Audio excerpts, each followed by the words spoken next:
और इसको समझने के लिए दाएं बाएं कुछ खबरें हैं जिसके चलते अगर आप देखें वो स्टॉक चल रहा है, और वो कौन सा स्टॉक है सुमित बताइए।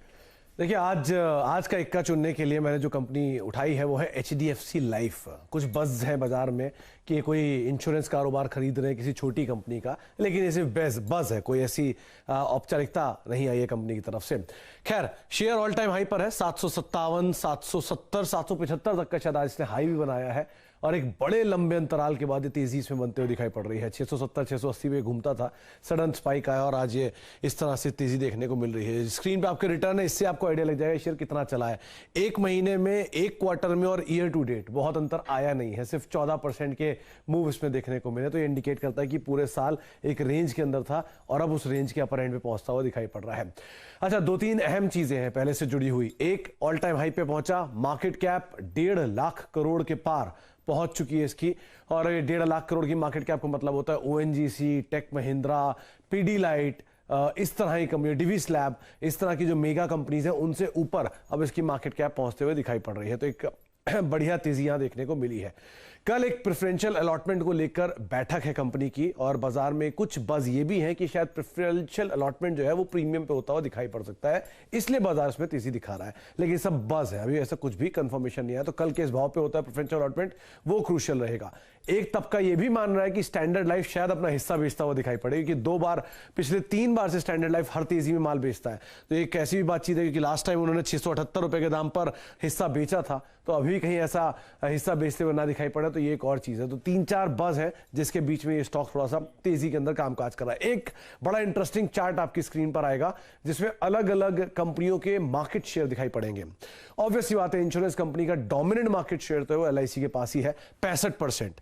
लेकिन प्राइवेट इंश्योरेंस में सबसे बड़ी कंपनी अगर कोई है लिस्टेड तो वो है HDFC लाइफ। 7% का मार्केट शेयर ये ओन करते हैं। SBI life 7%, ICICI prudential 5%। यहाँ 1% से बहुत डिफरेंस आता है, क्योंकि यहाँ इंश्योरेंस की मार्केट बहुत बड़ी है, और इंडिया में अभी तक इंश्योरेंस का पेनिट्रेशन जो है बहुत कम है। अगर वो यहाँ से डबल भी होता है तो प्राइवेट इंश्योरेंस कंपनियां बहुत हद तक इसका फायदा उठा सकती हैं। तो SBI लाइफ, HDFC लाइफ और ICICI प्रूडेंशियल, इन 3 कंपनियों में नजर रखें। आज का इक्का जो है वो HDFC लाइफ है। चलिए, ये रणनीति आपके सामने फिलहाल स्क्रीन पर आती हुई दिख रही है। और सुमित जी, कुछ समय पहले यहाँ पर आप देखिए हमारे साथ राहुल शर्मा साहब जुड़े थे। उन्होंने बताया था कि दिवाली पिक के रूप में HDFC लाइफ का आप चयन करें, और बढ़िया तरीके से अब रिकॉर्ड हाइज लगते हुए दिख रहे हैं। इकलौता HDFC लाइफ ही नहीं है जो रिकॉर्ड हाइज पर ट्रेड करता हुआ दिख रहा है, यही स्थिति SBI लाइफ में, और प्रो ICICI लाइफ भी आपको उसी लेवल्स के आसपास ट्रेड करता हुआ दिखेगा।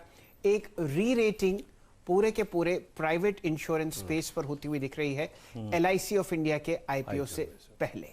वीरेंद्र जी, तो आज का एक HDFC लाइफ 756 पे। अब जब इतनी बात हुई है तो एक टेक चेक फिर दे लेते हैं। स्क्रीन पर आता हुआ आपके HDFC लाइफ की जिस प्रकार की प्राइस प्रोजेक्शन है, प्राइस परफॉर्मेंस है, आशीष, आप लोगों ने अपने क्लाइंट्स को HDFC लाइफ पर लॉजिक और टारगेट क्या दिया है?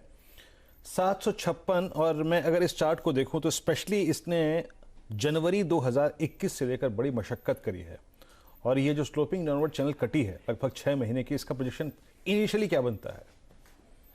बिल्कुल, तो देखिए ऑलमोस्ट मैं समझता हूँ एक 6 से 7 महीने के कंसोलिडेशन के बाद इस स्टॉक में रिकवरी देखने को मिली, और बहुत ही स्ट्रॉन्ग वॉल्यूम्स के साथ मिली। हालांकि स्टॉक को तो हम काफ़ी समय से सिप स्टॉक के तौर पे हमारे क्लाइंट्स को रिकमेंड कर रहे हैं कि हर महीने थोड़ा थोड़ा करके इसमें एक्यूमुलेट करते रहिए, और ये कंपाउंडिंग स्टोरी, तो ऐसा कोई टारगेट स्पेसिफिकली नहीं दिया, बट टेक्निकली जो 6 महीने का ब्रेकआउट हुआ, इसके लक्ष्य डेफिनेटली 850 तक आते हुए नजर आएंगे। तो टेक्निकल टारगेट जो है वो 850 के लेवल्स तक बन सकते हैं, और क्योंकि ये ब्रेकआउट 720 710 की जोन में हुआ है, तो वो वही लेवल मेरे हिसाब से एक अच्छे सपोर्ट के तौर पर HDFC लाइफ के अंदर में दिखते हुए नजर आएंगे। बट जहां तक कि हमारा मानना है, अगर से कोई इसको 2-3 साल अपने पोर्टफोलियो में जगह दे तो स्टॉक 15 से 18% की कंपाउंडिंग आसानी से करता हुआ नजर आ जाएगा। चलिए, आपकी स्क्रीन पर क्या गजब